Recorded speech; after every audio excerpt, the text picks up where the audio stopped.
लक्ष्मीने विष्णूंना आणखी बरेच काही प्रश्न विचारले.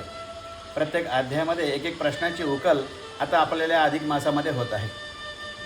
एक उपवास करणं, अधिक मासामध्ये व्रत ठेवणं, अधिक मासातील उपवासाचं पारण करणं याचं अत्यंत दिव्य फळ या ठिकाणी भगवंत लक्ष्मी मातेला सांगतात.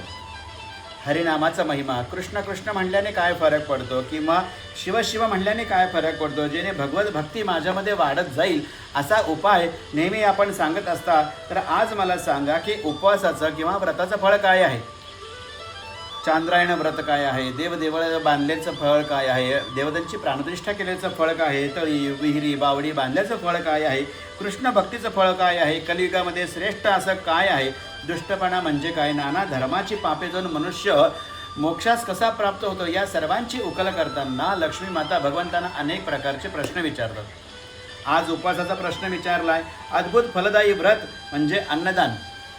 जेव्हा आपण प्रत्येक नामस्मरण करून अन्नदान करत असतो तेव्हा भगवंतामध्ये त्यामध्ये अन्नामध्ये वास करतो. आत्म्याच्या ठिकाणी असणारा परमात्मा तो संतुष्ट होतो हे अन्नदानानेच.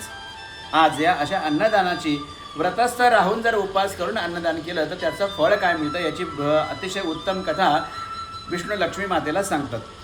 पूर्व काळामध्ये नर्मदेच्या तीरावर माहिष्मती नावाचं नगर होतं. या ठिकाणी अत्यंत अशी एक भक्त ब्राह्मणी राहायची.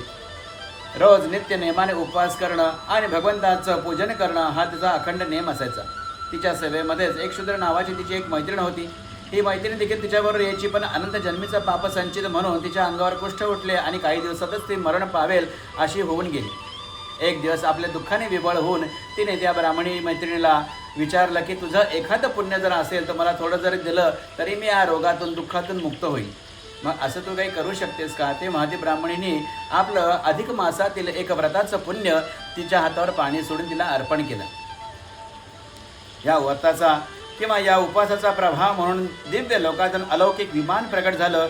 सहस्र सूर्य देखील मावळून जावेत एवढं तेजपुंज विमान ते आलं आणि त्यामध्ये या शूद्र मैत्रिणीला बसवून वैकुंठी लोकेस गमन करता झाले. हीच मैत्रिणी पुढे काशी नगरामध्ये तिचा जन्म झाला. चंद्राला परमेश्वरी म्हणून या ठिकाणी काशीमध्ये अनेक दिव्य वर्ष राहून आणि ती भगवंताच्या लोकास प्राप्त झाली. या व्रताचा अल्पासा महिमा या ठिकाणी मिळाला आणि जेणे लोकन इह परत्व लोक देखील तिचा कल्याण झालं. तसंच पुढील अध्यायामध्ये अनेक प्रश्नांची उत्तरं लक्ष्मी मातेला भगवंत देतात. त्याचा विस्तार आपण पुढील कथेमध्ये पाहणार आहोत. पुरुषोत्तम भगवान की जय.